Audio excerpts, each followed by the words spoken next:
All right, welcome back. If you're watching the Alliance tournament and think that you could win a match faster than that one, then go click the 30-day trial link, try out EVE Online, and one day win a lot quicker than that match. You know what I think? I think Sadistica Alliance had a spy in this room. Because while we were off air, CCP Rise was telling us about how he really likes to fly Damnations with like a shield tank and blasters and lots of damage, because no one ever shoots them. And then they tried to shoot that one first, and it wasn't fit with blasters and a shield tank. You really shouldn't shoot Damnations. You shouldn't, should you? No. No. It's a waste. While the Logi's still up, let's try to break the Damnation. Yeah, that was a pretty horrible call. I'm not sure what they were thinking there. They but still eventually, eventually they killed some important things and ended up winning a match. But I mean, so is it legitimate to kind of poke around and see what you can break, or is it just... It depends on the setup. Like, you almost never want to shoot a Damnation, but in something... Fozzie and I had the conversation earlier where the only time that you really actually need to have a semi-tanky command ship, being like a Vulture Damnation, etc., is in a Tinker comp. Like, outside of that, they don't really need to be that tanky because Rise is the only one that puts blasters on a Damnation. It's also worth poking around sometimes if you have an unusual thing happening to make it seem like a good idea.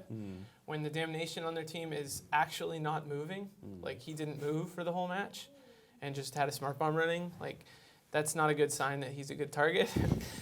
You know, but if someone notices that he has blasters fit or notices that he has an invuln running or some weird thing like that, then poke around a little bit and see what's going on. But in that case, I don't think it was a good idea. Because I mean, now and then we do have teams and they do something and it looks really odd, and then after the match, you know, the FC posts on the forum like, well, this happened and they had this fit, and it would be like, all right, but... There was a reason. I mean, I do think there's usually a reason they do things, and in that case, it was that they couldn't get to anything else. They had slow Cronoses and they were able to get to the Damnation. Everything else went flying off into, you know, the distance, and they just thought, we might as well shoot it, we're close to it. And I think that's the case with most like odd target choices, is just what position allows you to get away with. But, I mean, Damnation is pretty much worst case scenario, especially with logic. Like at that point, what they probably should have done is just actually set the assault rigs after like a Vexor, web it, and then take the time for the Kronos to get there. which is what happened after. Eventually, Yeah. I mean, could it have been a range issue? Yeah, sure. Like if the Damnation is tackle fit and he gets scrim web or just web or whatever on one of the Cronoses, they might be like, oh, I can't get anywhere. I'm tackled by a Damnation. And we're like, okay, well, we can't get to anything. It's all really far away. I guess we'll shoot the Damnation. But a Damnation tackling you is like getting a hug from a really big person and just like holding you. Yeah. It's just a big bear hug. It doesn't really hurt, but it can get kind of annoying after a while. It does hurt when you hug me. Maybe you need to be more gentle. Okay. Maybe. All right. I'll stop making excuses. Maybe it was just a bad call.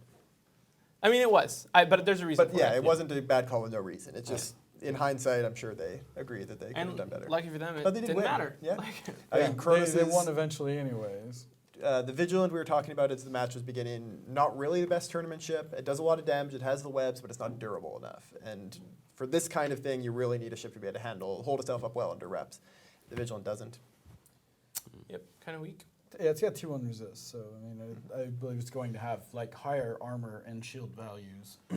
Obviously, a bigger damage bonus than your normal Thorax, but it's not really worth the points when you don't have anything to supplement it. Just dies so fast, yeah. It's great while it's alive. Tons of damage, 90% webs. Sexy. It's a very good paint job. Well, let's hope the next guys have something more action-packed for us. It's the Kadeshi versus W Space of now. A lot of people don't know, but W Space actually stands for West Hollywood Space. That's where most of their pilots are from. Yeah, this is going to be the last match, I believe, of our elimination bracket for today. After this, it's going to be all people that haven't lost yet. W Space, notably, are the guys that were involved in that gigantic wormhole brawl about a week and a half ago, where it was W Space defending their wormhole, and a bunch of dreads with very, very expensive fits died, and a lot of really cool battle reports got spread around that. The Kadeshi led by Mirko Stinks, which is an odd but within boundaries name. They also don't have a flagship, which we can talk about after the match because it is coming up now. The Kadeshi versus W Space. Who's going to win? I'm going to go with the Kadeshi. Same. Yeah. Mirko Stinks for life.